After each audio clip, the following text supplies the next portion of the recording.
Blackstone presents Unfuck Your Business Using Math and Brain Science to Run a Successful Business by Joe Biel and Dr. Faith G. Harper.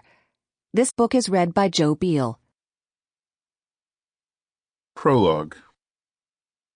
In 2021, the New York Times advice columnist received a question from a young man who had obtained the, quote, job of his dreams, but argued that he had hobbies and interests and no time to work 40 hours. Should he instead seek entrepreneurship, he pondered?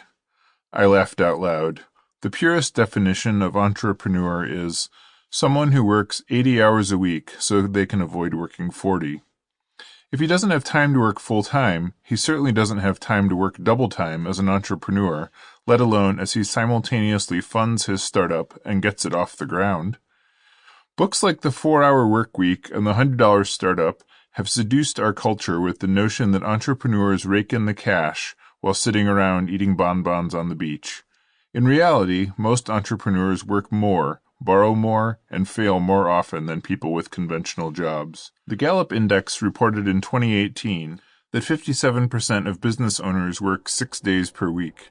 Harvard Business Review reports that the average business owner works 72 hours each week. Running a business isn't necessarily more difficult than having a job.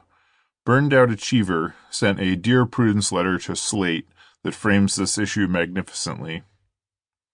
My parents pushed me hard to achieve. It worked. I went to a letter school, qualified as a doctor, got a job in a busy hospital, and have worked throughout the crisis.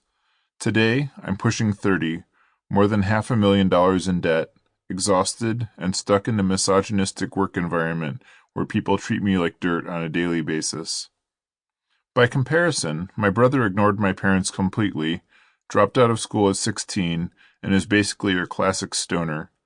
He also started trading sneakers online when he was 12, graduated to Bitcoin, and is now a millionaire many times over in his mid-20s. Running a business is just a different skill set, and it's not an instinctive one for most of us. But like anything, the skills can be trained if you are willing. It takes time to break your own habits and see the bigger picture, so those are the skills that we will work on in these pages. This guide is for you if you are starting a business or have run one for years, whether you only have an idea or just feel stuck in your growth. Regardless if your vision is a taco truck or an herb mail order or a hardware store franchise or a hair salon, the same rules apply. However, if you simply want empty platitudes of encouragement or a quick cash in on your big idea, Sample complete. Ready to continue?